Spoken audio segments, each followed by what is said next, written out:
Hello mga Megs! For today's video mga Megs, magluluto ako ng ulam. Actually, first time ko din to na lulutuin. So, try natin. So, tinuruan lang din tayo ni Madam Laupan yan kung paano ito lutuin. Yung opo tsaka carrots. Then, ano natin, good din natin. Good po rin. We have here yung carrots, opo. So, syempre, bago yan, sasahin muna ako mga Megs.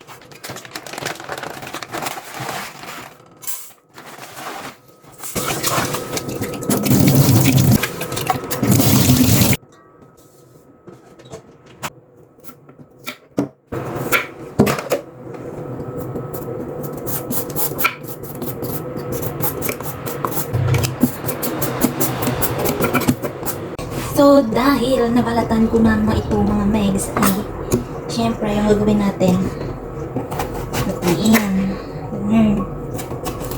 May kutsilyo naman dyan na malaki. So, ayaw ko. Hindi naman natin.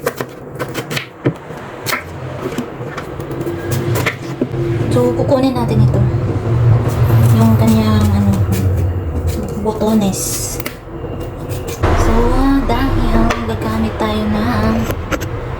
gagamit tayo ng ganun, parang bilis lang ng Megs. Kasi kutsilyo sayang yung yan o, parang ganun lang natin. Wala kasing walang kutsara dito sa bahay ni Laupan. Parang patula. Kinukuha pala.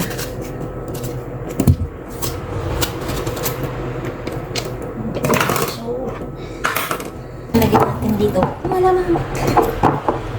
Malamang. Okay, then gamitin natin to. Parang naglalaba ka lang.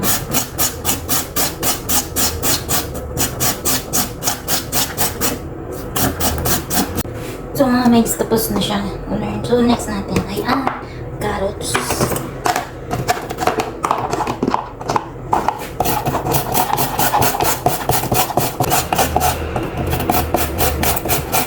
Mga Megs.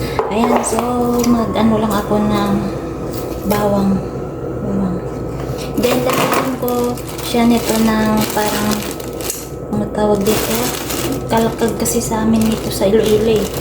Yan, parang small shrimp, baby shrimp. Basta maganda sana, mabango sana siya mga Megs pag lagyan ng sibuyas, di ba? Then, may bawang pa. So, mabango. So, sa dito kasi, hindi sila naglalagay ng sibuyas, mga Megs. Bawang lang talaga. So, kaya, lang tayo. Lang tayo sa bawang. Sa bawang. Walang sibuyas eh. So, maglalagay ako dito, mga Megs. Ganito lang siya karami.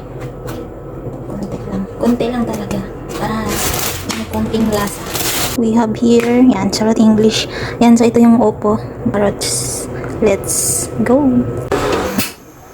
Let's put mantika. Kunti lang. Bawang. Put this, charot. Ang bango niya mga Megs. Yung opo. Next, yung carrots. So, pagsabay natin sila.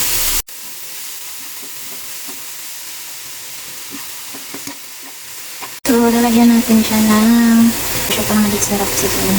Pero, konti lang lagyan natin ng asin kasi nga, mayroon na siyang, yung baby shrimp. So, ito lang talaga yung asin ko mga Megs. Parang, na siya, nag-orange konti. Lagyan natin ng tubig.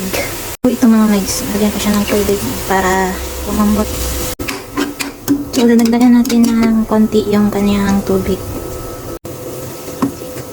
Yun. Takpan lang natin. Antayin natin mga Megs na lumambot yung opo. Tsaka yung, madali lang naman lalambot yung carrots eh. Then, ang hindi kasya. Charis. So, tikman natin. Let's tikim. Lapit na siya. So, mga Megs, inaantay ko maluto yung ginawa ko kanina na carrots na mayroong opo. So, inom muna ako ng coffee. Then, yung natira kong tinapay kahapon.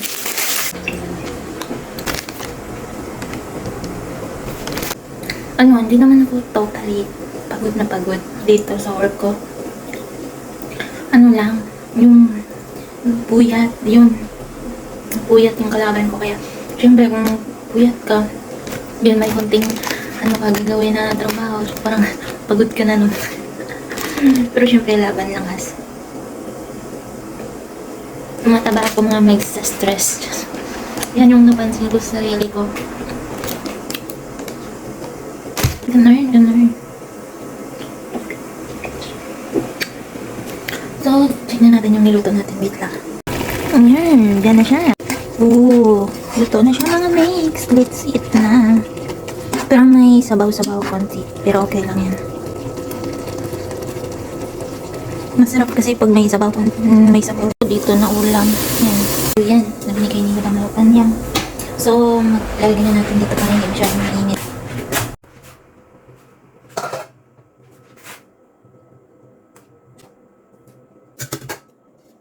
Dahil maaga pa ay ito na pala siya mga mix. So, yan yung ulam namin ni Lola. Then, may baboy doon. Then, may meat floss siya. Ulam ni Lola. Tapos na rin naman. Then, kakain na kami ng lunch. Ayun. So, thank you for watching mga mix. See you palagi. Bye.